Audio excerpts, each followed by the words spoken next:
सभी छोटे बड़े श्रोताओं को सुनीता भटनागर का प्यार भरा नमस्कार। ऑडियो स्टोरीज के हमारे चैनल कहानी जगत में आप सभी का स्वागत है। हिंदी कहानियों की श्रृंखला में आइए आज सुनते हैं गोवर्धन यादव जी द्वारा रचित कहानी महुआ के वृक्ष। ऊंचे ऊंचे दरख्तों से उतरकर अंधियारा सड़कों, खेतों, खलिहानों में आकर पसरने लगा था। गांव के 3-4 आवारा लौंडे खटिया के दाएं बाएं दीनदयाल के हाथ पांव दबा रहे थे। दीनदयाल ने वहीं से पसरे पसरे आवाज लगाई, अरे कल्लू, कहाँ मर गया रे? देखता नहीं अंधियारा घिरा आया है। दिया बत्ती क्या तेरा बाप करेगा? आया हुजूर, कहता हुआ कुल्लू दौड़ता दौड़ता उसके पास आकर खड़ा हो गया। अनायासी उसके हाथ जोड़ाए थे। क्या कर रहा था रे? दिखता नहीं, गैस बत्ती तो जला ले, लपक कर। हुजूर, गायों को बांधकर चारा पानी दे रहा था, बस थोड़ी सी देर हो गई, माफ करें, अभी दिया बत्ती करता हूँ। कल्लू ने पेट्रोमैक्स निकाला, हवा भरी, माचिस की तीली दिखाई। थोड़ी ही देर में पेट्रोमैक्स दूधिया रोशनी फेंकने लगा। दीनदयाल अभी भी चित्त पड़ा अपने थुलथुल शरीर को दबवा रहा था। गांव के बाहर लाला दीनदयाल की दारू की भट्टी थी। शाम होते ही वहां अच्छी खासी चहल पहल हो उठती थी। गांव के सारे दरुए इकट्ठे होने लगते। रूपलाल भी दारू भट्टी के पास अपनी टिनमिनी जलाए आलू बोंडे, भजिया, समोसा, तेज मिर्च वाला चिवड़ा थाली में सजाने लगता। लोग दारू खरीद लाते, फिर अपने अपने झुंड बनाकर बैठ जाते और दारू गटकने लगते। दारू के हलक के नीचे उतरते ही कच्चा चिट्ठा खुलने लग जाता। कभी किसी छिनाल की बात तो कभी झगड़ा फसाद की बात हवा में तैरने लगती। सभी बातों में मगन रहते, लगभग वही बात बार बार दोहराई जाती। गुरु क्या शरीर पाया है? दबाते दबाते सारी उंगलियां दुखने लगी। एक चमचा चहका, साले हरामी के पिल्ले, अभी 5 मिनट भी नहीं हुए तेरे को पैर दबाते और तेरे हाथ दुखने लगे। समझता हूँ बेटा, तेरे हाथ इतनी जल्दी क्यों दुखने लगे। अरे कल्लू, एक पौवा तो भेजना जरा। लाला ने काउंटर पर बैठे कल्लू को हाँक लगाई। पौवे का नाम सुनते ही तीनों के हाथ फिर तेजी से चलने लगे थे। कल्लू ने पूरा साज सामान लाकर खटिया के पास पड़े एक लकड़ी के खोखे पर जमा दिया और वापस अपने गल्ले पर जा बैठा। एक ने ढक्कन खोला और ग्लास में उंडेलने लगा। ग्लास में दारू डालते समय वह इस बात पर विशेष ध्यान दे रहा था कि किसी को कम अथवा ज्यादा न डल जाए। शेष 2 बैठे हुए उतावले हुए जा रहे थे। उन्हें इस हरकत से चिढ़ होने लगी थी। उन 2 में से एक गुर्राया, एक तो साला फोकट का माल, और तू की एक एक बूंद गिन कर डाल रहा है। जल्दी कर साले। जल्दी बोलते हुए वह अपने सूखे होंठों पर जीभ फिराने लगा था। अब तक तीनों गिलास भरे जा चुके थे। लपक कर तीनों ने गिलास उठा लिए और एक ही सांस में पूरा गटक गए। पांव दबाते दबाते एक ने बीड़ी सुलगाई। अब वह बीड़ी 3 लोगों के बीच धुआं उगलती नाच रही थी। पांव दबाते दबाते भूरा की नजरें कचरू से जा टकराई। कचरू बिना दारू पिए अनमना सा चला जा रहा था। शायद वह गांव जा रहा था। उसके गांव जाने का रास्ता इसी दारू भट्टी के पास से होकर निकलता है। भूरा के दिमाग का मीटर तेजी से घूमने लगा था। वह लाला से बोला, उस्ताद, एक बहुत ही फाइन आइडिया दिमाग में आया है, हुक्म करो तो बोलूं। टांगे दबाते हुए भूरा चहका, समझ गया बेटा, समझ गया। लगता है तेरा हलक फिर सूखने लगा है। क्या बाप की दुकान समझ रखी है तूने? जब मुंह उठाया कर दी दारू की फरमाइश। लाला गरजा, नहीं लाला नहीं, ऐसी बात नहीं है। सुनोगे तो नाचने लगोगे, कसम माँ की, फिर खुशामद भी करोगे और कहोगे बुरा हो जाए इस बात पर। भूरा बोला, अच्छा तो झट से बता तेरे दिमाग में कौन सी स्कीम घूम रही है। लाला अब थोड़ा नरम पड़ा था। लाला, एक दिन तुम बता रहे थे ना मकान बनाना है, लकड़ी की जरूरत है, लकड़ी मिल नहीं रही है। तुमने जंगल के हरामखोरों को खूब पटाया पर साले माने नहीं। भूरा बोला, हाँ बात तो तेरी सही है, पर साले साफ साफ बतलाता क्यों नहीं? आखिर तेरे दिमाग में रैंक क्या रहा है? लाला बोला, अरे हुजूर, वही तो बताने जा रहा हूँ। कचरू को जानते हो ना? अरे वही बड़े गांव वाला, बड़ी कड़की में चल रहा है बेचारा। इस साल उसके यहाँ फसल भी ठीक नहीं हुई है और ऊपर से बैल भी मर गया है। पैसे धेले के लिए गांव गांव भटक रहा है बेचारा। सरकार उसकी मदद कर देते तो हमारा भी काम जम जाएगा। भूरा अपनी स्कीम धीरे धीरे उगल रहा था। साला मतलब की बात जल्दी बतलाता ही नहीं, बस है कि हाँ के जा रहा है।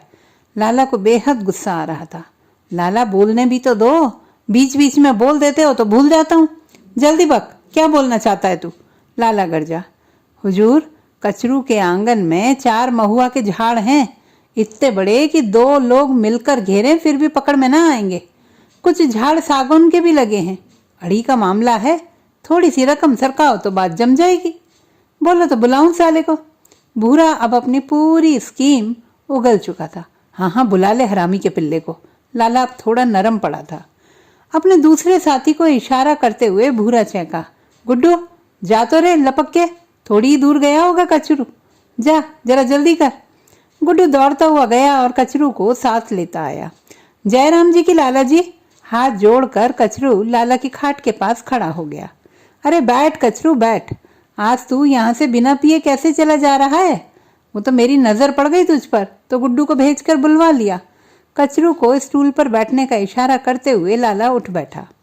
लाला का इशारा पाकर भूरा उठा और दारू लेने चला गया। जब वह लौटकर आया तो उसके हाथ में एक पूरी बोतल और 5 गिलास थे। मुंह साफ करने के लिए चिवड़े का पैकेट वह पहले ही जेब में डाल चुका था। पास पड़े खोखे पर उसने गिलास जमाया, बोतल खोला और 5 गिलास लबालब भर दिए। बहुत दिनों के बाद दारू से भरा गिलास कचरू के सामने रखा था। लाला बार बार उससे गिलास उठाने के लिए मना रहा था। कचरू भी निर्णय नहीं ले पा रहा था कि वह गिलास उठाए या नहीं।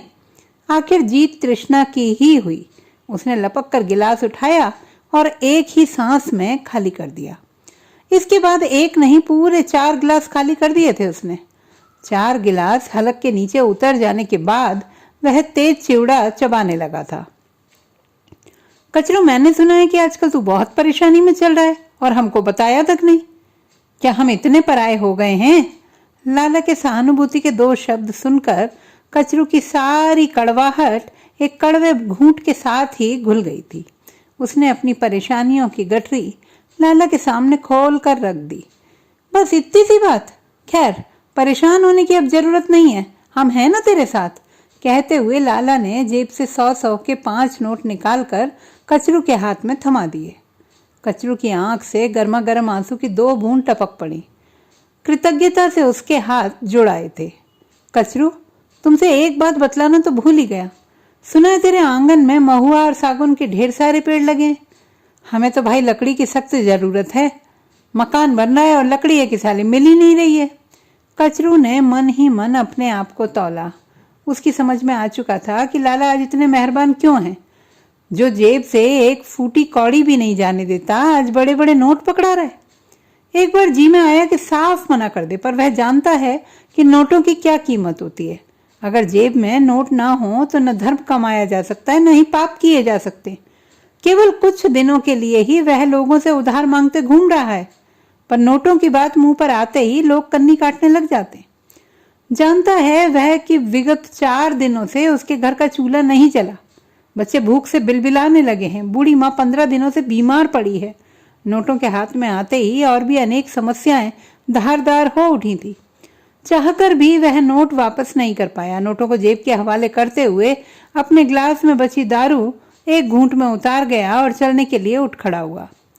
कचरू जाने के लिए उद्यत हुआ ही था कि लाला बोला, कचरू, 1-2 दिन में बैल जरूर खरीद लेना और पैसों की जरूरत पड़े तो सीधे चले आना मेरे पास। 1-2 दिन में आदमियों को भेज दूंगा, वे झाड़ काट लाएंगे। अरे हाँ, बैलगाड़ी तो है ही तेरे पास। बैल आ जाए तो लकड़ी भैया लाल के टाल पर पटक आना। लाला की बातें सुनकर चलते हुए कचरू के पैरों में जैसे ब्रेक ही लग गए। पीछे पलटते हुए कचरू ने लाला से कहा, 10-15 दिन रुक जाते लाला तो अच्छा रहता। सामने दीपावली का त्योहार है और सबसे बड़ी अमावस्या भी पड़ रही है। तीज पावन पर हरे भरे झाड़ काटना ठीक नहीं होता, अपशगुन माना जाता है। अच्छा ठीक है, जब तू कहेगा भेज दूंगा आदमियों को, अब तू जा। लाला के शब्दों में जैसे चाशनी ही घुलाई थी। अंधकार अब गहराने लगा था। अंधकार स्याह गहरा हो जाए इससे पूर्व वह गांव पहुंच जाना चाहता था। उसका गांव बाड़े गांव यहाँ से लगभग 6-7 कोस दूर था और रास्ता ऊबड़ खाबड़ जंगली। रास्ते में दवा की दुकान देखकर वह रुक खड़ा हुआ। दुकानदार को माँ की स्थिति बतलाई और दवा देने की विनती की। दुकानदार ने 2-4 प्रकार की गोलियां दी। दवा लेने का तरीका भी बतलाया। दवा बंडी में रखते हुए उसने बीड़ी निकाली। बीड़ी जलाकर धुआं उगलने लगा। तब दुकानदार ने शेष बचे पैसे लौटा दिए थे। पास ही में अनी साहब की किराना की दुकान थी। उसने 2 किलो आटा, पाव भर बेसन, हरी मिर्च, धनिया, प्लास्टिक की थैली में खाने का तेल और प्याज खरीदा। चलते समय उसकी नज़र अंडों पर भी पड़ी। उसने अंडे भी बंधवा लिए। आज उसने तबीयत से पिया था, अतः लगा कि अंडे खाना जरूरी है। घर पहुंचा, देखा बच्चे सो रहे हैं। बूढ़ी माँ कचड़ी में लिपटी एक कोने में पड़ी है। बीच बीच में उसके खांसने की आवाज आ जाती थी। शायद यही उसके जिंदा रहने का प्रमाण था। झुनिया, उसकी पत्नी, दीवार से पीठ टिकाए बैठी थी। शायद उसके लौट आने का इंतजार कर रही थी। आले में रखा भपका टिमटिमा रहा था और काला धुआं उगल रहा था। सामान की पोटली झुनिया को देते हुए उसने चूल्हा जलाने को कहा, जो 4 दिन से सुकड़ा पड़ा था। उसने बंडी में से गोलियां निकाली, गिलास में पानी भरा और फिर माँ के करीब बैठते हुए बाहों का सहारा देकर उसे उठाया। 2 गोलियां मुंह में डाली, पानी पिलाया और फिर बाहों का सहारा देकर लिटा दिया। माँ का बदन गर्म तवे की तरह जल रहा था। झुनिया ने चूल्हा जलाया और खाना पकाने में जुट गई। बेसन बना चुकने के बाद उसने आटा मांडा और रोटियां सेकने लगी। मक्के की मोटी मोटी रोटियों की गंध से पूरा कमरा घमकने लगा था। झुनिया ने आवाज दी कि वह बच्चों को उठा लाए। बीड़ी के चुट्टे को जमीन से रगड़कर बुझाते हुए वह बच्चों को उठाने का प्रयास करने लगा।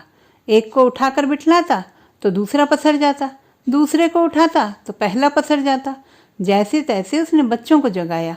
झुनिया ने तब तक थाली लगा दी थी। सामने थाली देखकर बच्चे जैसे झपट ही पड़े थे और ठूंस ठूंस कर रोटियां खाने लगे थे। बच्चों को इस तरह खाना खाते देख बड़ी खुशी हो रही थी। काफी दिनों बाद बच्चों ने खाना खाया था। मारे खुशी के उसकी आंखें डबडबाईं। खाना खाकर बच्चे पैर तन्नाकर सो जाते हैं। कचरू उठा और आले में रखे बम्फर को उठा लाया। घर आने से पहले वह एक पूरी शीशी लाला की दुकान से उठा लाया था। उसने ढक्कन खोला, गिलास में उंडेला और माँ को सहारा देकर उठाते हुए बोला, बहू, जे थोड़ी सी दवा है, ले ले। दारू की तीखी गंध ने बुढ़िया के बूढ़े शरीर में हलचल पैदा कर दी थी। कांपते हाथों से उसने गिलास पकड़ा और गटागट पी गई। झुनिया ने थाली लगा दी थी। बमुश्किल बुढ़िया ने 1 सवा रोटी खाकर थाली सरका दी। कचरू को आज बड़ा ही अच्छा लग रहा था कि माँ ने बड़े दिनों के बाद कुछ खाया है। झुनिया अब भी रोटियां सेक रही थी। शायद यह उसकी आखिरी रोटी थी। रोटी सेक कर वह चूल्हे में जलती हुई लकड़ियों को बाहर निकाल कर बुझाते हुए कचरू की तरफ मुंह घुमाकर बैठ गई।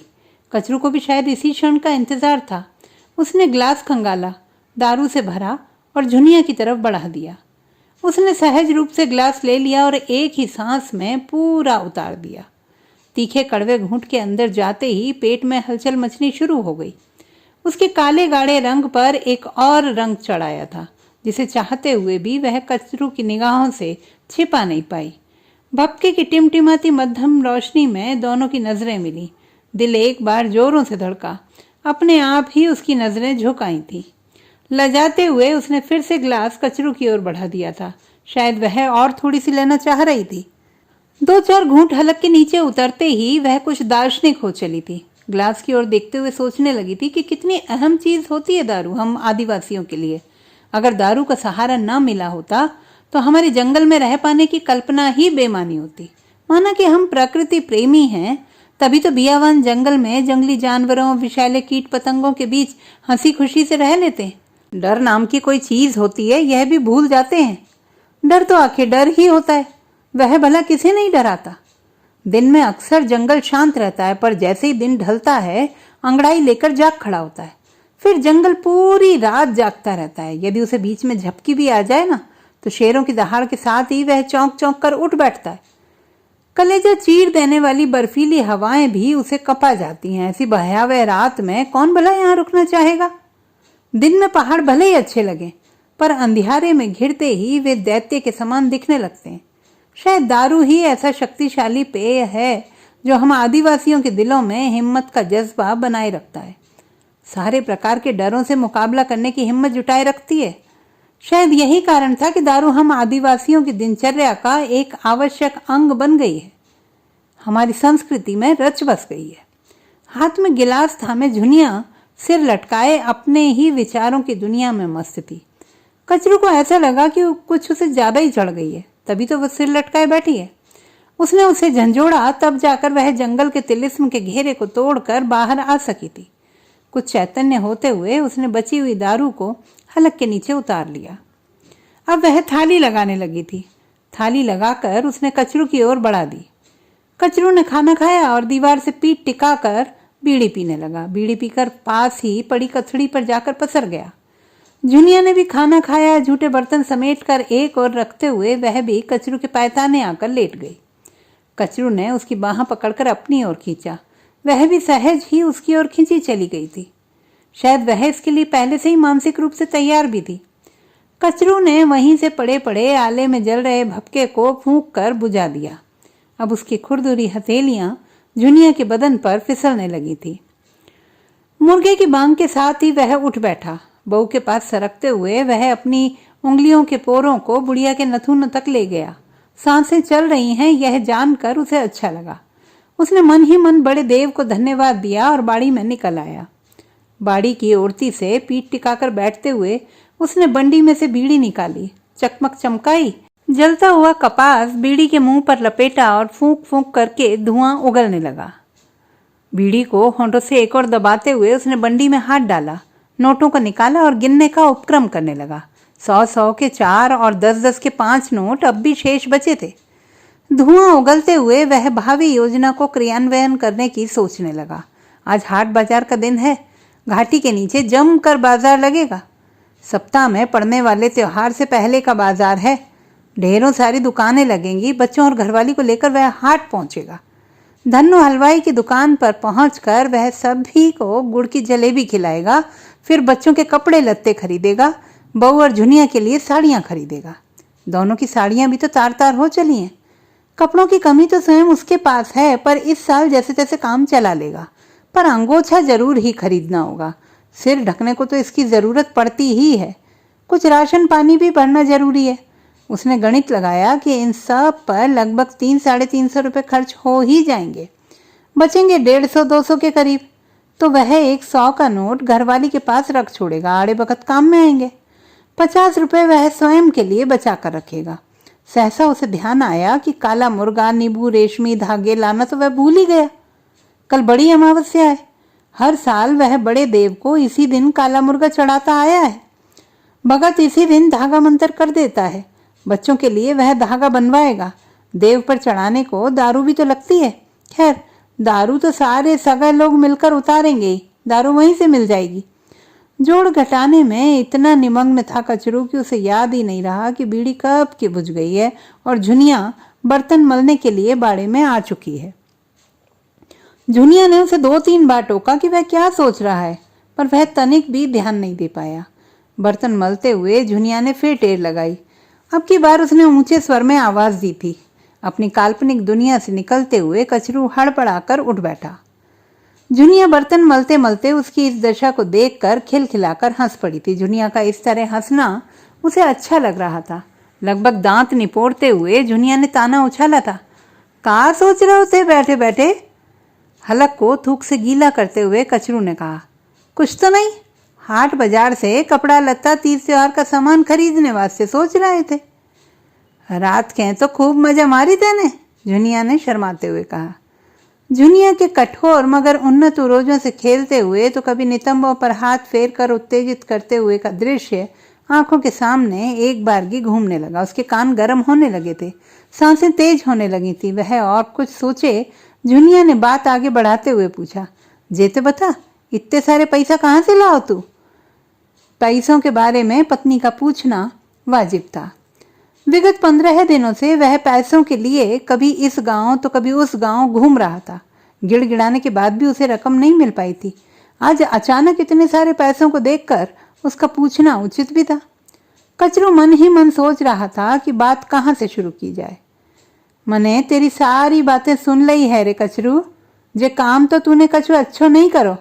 अरे मर्द जात है, बनी मजदूरी करके काम चला ले तो, पर मेरे मर्द की निशानी बेचन को कोई हक नहीं है तेरे को। मैं इतनी सी थी तभी तेरे बाप के संगे बिहा के आई थी। हम दोनों मिलके पानी डालते झाड़न में, दूर नदी से पानी लाते। तेरे बाप ने ढेर सारी मिट्टी खोद के लाओ थी और मैं थाप थाप के चबूतरा बनाई थी। देखत ही देखत झाड़ बड़े होने लगे, खूब महुआ फरते। मैं आंगन लीप के साफ करत थी, ढेरों महुआ आंगन में टपकत है। हम दोनों जन बीन बीन के सुखा सुकू के मंथोला में भर के रखते और बारों में ना खाते। एक जोरों अकाल पड़ो तो महुआ तो थी हमारे पास ना, नहीं तो हम बचन बारे नहीं थे, जब तो तू पैदा भी नहीं भावो तो। बुढ़िया की आवाज में तलखी थी, दर्द में सनी आवाज थी। बोलते समय वह बीच बीच में हाँफ भी जाती थी। बुरी तरह खांसते खखोलते वह अपनी व्यथा कथा को शब्द दे रही थी। कचरू भी अचकचाकर खड़ा हो गया था। समझ नहीं आ रहा था कि क्या यह वही बहू है जो विगत 15 दिनों से बिस्तर से लगी है। इसमें आज अचानक इतना बोलने की हिम्मत कहाँ से आ गई। वह सोचने लगा था कि बहू जो कुछ भी कह रही है सच ही कह रही है, उसका सच उसके साथ है। पर आज सच यह है कि उसकी जेब में उसका अपना धन नहीं है जो तीज त्योहार पर परिवार के काम आ सके। चाहता तो वह भी है कि उसकी जेब हमेशा नोटों से भरी रहे, पर रकम आए भी तो कहाँ से। इस साल फसल पानी भी तो ढंग से नहीं हुई, एक बैल भी ऊपर से मर गया। माँ बीमार पड़ी है, उसके दवा दारू को भी तो पैसा चाहिए था। भगत भूमिका तो वह कर ही चुका है। रोज नई परेशानी सामने आकर खड़ी हो रही है। 12 महीने में एक दिन पड़ने वाला त्योहार भी सामने है। बच्चों के तन पर कपड़ा नहीं है। झुनिया और माँ की साड़ियां भी तो जार जार हो गई हैं। जानता है वह पैसों में कितनी ताकत है। यदि उसने झाड़ बेच भी दिए तो क्या गुनाह किया है। परिवार के लिए ही तो उसने इतना बड़ा सौदा किया है। बहू अब तक सर अर्र बके जा रही थी, अब तो वह जमकर हाँफने और खांसने लगी थी। उसने लपक कर बुढ़िया को संभाला और पीठ पर हाथ फेरते हुए उसे बैठकर आराम करने को कहने लगा। बड़ी ही असमंजस की स्थिति से गुजर रहा था कचरू इस वक्त। उसका मन हुआ कि रकम लाला को सखेद वापस लौटा दे। अगर वह रकम लौटा देगा तो झाड़ों के साथ साथ माँ भी बच जाएगी, अन्यथा वह भी अपनी जान दे देगी। अगर रकम लौटा देता है तो बच्चे दाने दाने को मोहताज हो जाएंगे। नंगे उघाड़े तो रहा जा सकता है, पर खाली पेट तो। किसी तरह उसने माँ को समझाया कि वह रकम वापस कर देगा। आश्वासन पाकर बुढ़िया अब सामान्य होने लगी थी। बुढ़िया को सहारा देते हुए वह उसे अंदर ले गया। कथड़ी पर लिटाते हुए उसने आले में रखी शीशी को अंटा किया और अभी आता हूँ कहकर बाहर निकल गया। देनवा के किनारे एक छायादार वृक्ष के नीचे बैठकर उसने ढक्कन खोला, बची कुची पेट में उतारी, बीड़ी सुलगाई और गहनता से सोचने लगा। सामने बड़ी समस्याओं को देखकर उसने निर्णय लिया कि वह किश्तों में रकम लाला को लौटा देगा। किसी भी तरह वह लाला को पटा लेगा या फिर उसके यहाँ नौकरी कर लेगा और धीरे धीरे रकम अदा कर देगा। सूरज ऊपर तक चढ़ाया था। उसने देखा नीचे घाटी में जगह जगह तंबू उग आए हैं। चहल पहल बढ़ चुकी है। वह समझ गया कि हाट लग चुका है। उसने छोटू को कंधों पर चढ़ाया, दूसरे का हाथ पकड़े वह जुनिया के संग घाट उतर रहा था। ऊपर से देखने में ऐसा प्रतीत होता है बाजार यह रहा, पर ऊबड़ खाबड़ पथरीली पगडंडियों से चलते हुए पूरे 3 कोस का फासला तय करना होता है, उसने सोचा। बाजार पहुंचकर सबसे पहले उसने धन्नू हलवाई की दुकान से गुड़ की जलेबी सबको खिलाई, खुद ने भी खाई। कड़ाह में सिक रही जलेबी की मीठी मीठी गंध पूरे वातावरण में फैल रही थी। फिर उसने सौदा सुलभ खरीदना शुरू किया। जुनिया के लिए रिबन, कंगा, चोटी, टिकली, बच्चों के लिए कपड़े, 2 साड़ियां, एक माँ के लिए, दूसरी जुनिया के लिए। कपड़ों की आवश्यकता तो खुद उसके अपने लिए भी थी। वह केवल गमछा खरीद कर काम चलाने की सोच रहा था, पर जुनिया की जिद के आगे उसे अपने लिए धोती कमीज खरीदनी पड़ी। सभी घरेलू खरीदारी के बाद उसने काला मुर्गा, अंडा, ताबीज व अन्य चीजें पूजा के लिए खरीदी। जब वह घर पहुंचा तो विशेष खुशी से लबालब भरा हुआ था। बड़ी सुबह से ही घाटी में चहल पहल शुरू हो गई थी। हर गांव से स्त्री पुरुष बच्चे अपने अपने पारंपरिक वेशभूषा में एक जगह इकट्ठे होने लगे थे। 2, 4, 5 घर को मिलाकर एक गांव होता है। कोई आध कोस, कोई 1 कोस दूर, तो कोई एकदम सटे हुए। गोंडी ढाना, नीम ढाना, सुकुल्लू ढाना, ऐसे 12-13 गांव एक घाटी में समाये रहते हैं। जब भी तीज त्योहार पड़ता है सारे सगा लोग एक जगह इकट्ठे होकर आमोद प्रमोद मनाते हैं। ढोल ढमाके, तासे, तुरही फूकी जाने लगी थी। स्त्रियां मंगल गीत समवेत स्वरों में गा रही थीं। अब पूजा का समय हो चला था। सारे सगा अब बड़ा देव की पूजा के लिए निकल पड़ते हैं। एक पुराने बूढ़े पीपल के पेड़ के नीचे एक मढ़िया बनी थी। पेड़ के नीचे तने से सटकर ऊबड़ खाबड़ काले पत्थरों में आकृतियां उभरी थी। यही आदिवासियों का बड़ा देव है। भीड़ को देखकर पुजारी का उत्साह देखते ही बनता था। ओझा ने पूजा पाठ शुरू कर दिया। खट्टे फल नारियल चढ़ा देने के बाद काले मुर्गे की गर्दन मंत्रोच्चार के बाद काट दी गई और गर्मा गर्म खून मूर्तियों पर डाला जाने लगा। फिर महुआ के पत्तों के दोनों में भर भर कर ताजी दारू। महुआ जब भी फूलता उसकी दारू इस विशेष पूजा में उतार कर सुरक्षित रख दी जाती थी। मुर्गे की गर्दन कटने और खून टपकाए जाने के साथ ही ओझा अजीब अजीब सी हरकतें करता हुआ उछल कूद मचाने लगा था। अब वह पूरे जोश के साथ उछल कूद करता हुआ अर्र सर्र भी बकते जा रहा था।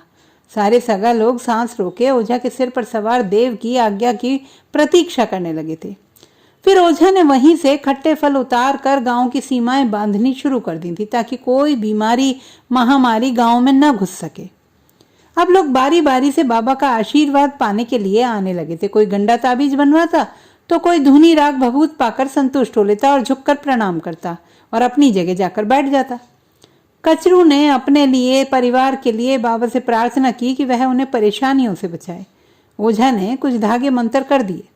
एक उसने गले में बांध लिया, शेष बंडी में रखते हुए वह भी अपनी जगह आकर बैठ गया। बाबा का आशीर्वाद उसे संजीवनी की तरह लगने लगा था। लंबी चौड़ी पूजा के बाद अब सभी लोग लौटने लगे थे। जब वे लौट रहे थे तब शाम घेर आई थी। एक बड़े प्रांगण में सारे लोग जुड़ आए थे। आंगन के बीच में लकड़ियों के ठूंठ जला दिए गए थे। सभी एक निश्चित दूरी पर घेरा बनाकर बैठ गए थे। अब सभी को प्रसादी का इंतजार था। महुआ के दोनों में भरकर दारू बांटी जाने लगी। एक ने मटकी संभाली तो दूसरे ने गिलास। अब नारियल की नारेटी में दारू भरकर सभी के पात्रों में डाली जाने लगी। पान प्रसादी कम अथवा ज्यादा मांगने पर प्रतिबंध नहीं रहता। प्रसादी बढ़ जाने के बाद बड़ी बूढ़ी औरतें खाना पकाने में जुट गईं। युवक युवतियों का नर्तक दल नाचने गाने के लिए बेताब हुआ जा रहा था। सभी नर्तक दल अपनी अपनी पारंपरिक पोशाकों में सज धज कर आए थे। जलती हुई लकड़ियों के ढेर के एक तरफ युवतियां तो दूसरी तरफ युवाओं का दल अर्ध चंद्राकार परिधि में एक दूसरे के हाथ में हाथ डाले थिरकने लगते थे। कभी युवतियों के समूह से किसी गीत की दो पंक्तियां गाई जाती तो युवक दल उसका जवाब देता। कभी युवक गीत उठाता तो युवतियां उसे पूरा करती। बीच बीच में हास परिहास भी चलता जाता था। ढोल टिमकी की थाप झांझरों की टिमिक टिमिक पर सारा नर्तक दल एक लयबद्ध तरीके से नाच रहा था। सभी के पैर एक साथ आगे बढ़ते पीछे हटते। अब सामूहिक नृत्य शुरू हुआ। हर युवक की बगल में युवती होती। इस तरह एक लंबी श्रृंखला देर रात तक थिरकती रही। सामूहिक नृत्य में कचरू झुनिया की पतली कमर में हाथ डाले थिरक रहा होता है। नृत्य करते करते वह रोमांचित हो उठता है। सहज ही उसे बीते क्षणों की याद ताजा हो उठती है। ऐसे ही एक सामूहिक नृत्य में दोनों एक दूसरे की कमर में हाथ डाले थिरक रहे थे। दोनों की नजरें एक दूसरे की दिल की गहराइयों में उतरकर दोनों को मदहोश किए जा रही थी। जी भरकर नाचे थे दोनों। पल दो पल के नृत्य में इस छोटे से परिचय ने अपना विस्तार लेना शुरू कर दिया था। मन ही मन वे एक दूजे के हो चुके थे।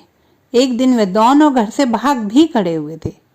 सगा समाज में यदि लड़की लड़के को भगा ले जाए तो यह समझा जाता है कि वे शादी के बंधन में बंधने को तैयार हैं। फिर समाज की बनी परंपरा के अनुसार शादी करा दी जाती थी। शायद दोनों ही पुरानी यादों को ताजा करते हुए रोमांचित हुए जा रहे थे।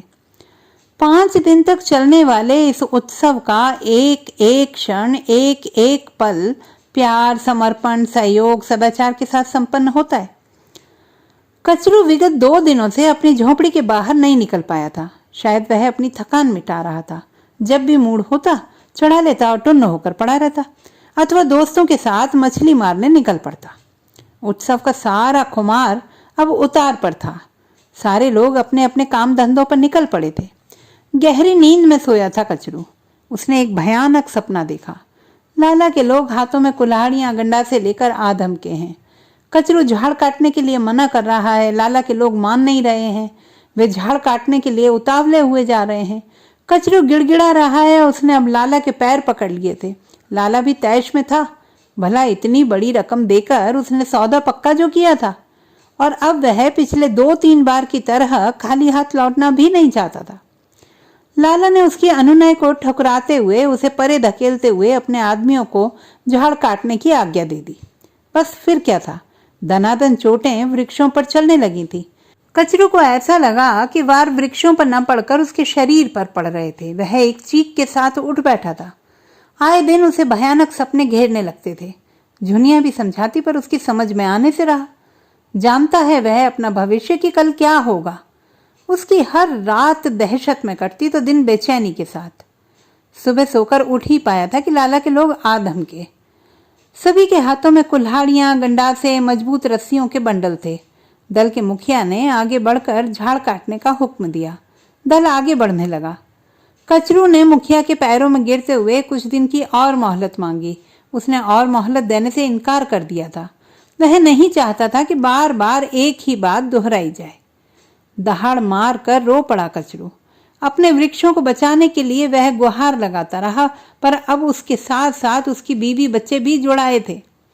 वृक्षों पर पड़ती कुल्हाड़ी की चोटों की आवाज, जिस पर परिवार के चीखने चिल्लाने की आवाज सुनकर आसपास के गांवों के लोग अपने अपने हाथों में तीर, कमान, लठ, भोंगा लेकर दौड़ पड़े थे।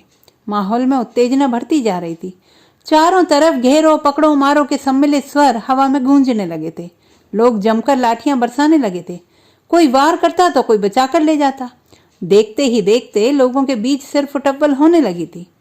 एक हट्टे कट्टे लौंडे ने कचरू पर भरपूर वार उछाला। साए साए करता हुआ कचरू की ओर बढ़ ही रहा था कि अचानक बुढ़िया बीच बचाव की मुद्रा में आकर खड़ी हो गई। कोई नहीं जानता था कि वह कब झोंपड़ी में से निकली और कब बीच में आकर खड़ी हो गई। हवा की परतों को चीरता हुआ लठ तेजी से आया और बुढ़िया की कनपट्टी पर लगा। 1 मिनट भी नहीं बीता होगा कि बुढ़िया जमीन पर भर भरा कर गिर पड़ी और तड़पने लगी। वार करने के लिए उठे हाथ बीच में ही रुक गए थे। सभी सांस रोके बुढ़िया को तड़पता हुआ देख रहे थे। हर किसी के मन में ये प्रश्न फन उठाए डोल रहा था कि वे आए थे किसी और काम से, पर हो क्या गया है। बात छिपाने से कोई मतलब भी नहीं था। अगर वह सही बात आज भी ना बतला पाए तो कल तो सभी पर उजागर होकर ही रहेगी। सारी हिम्मत को बटोर कर उसने अपनी सारी व्यथा कथा जुनिया पर उजागर कर दी। जब वह अपनी बात कह रहा था तब उसे यह ध्यान ही नहीं आया कि कथड़ी में पड़ी बीमार माँ भी सुन रही होगी। तभी बुढ़िया दीवार का सहारा लेते हुए हांफते कांपते झोंपड़ी से बाहर निकल आई थी। तो दोस्तों, ये थी हमारी आज की कहानी। आपको कैसी लगी कमेंट बॉक्स में लिखना ना भूलें। चैनल को सब्सक्राइब करें, लाइक करें और मित्रों के साथ शेयर करें।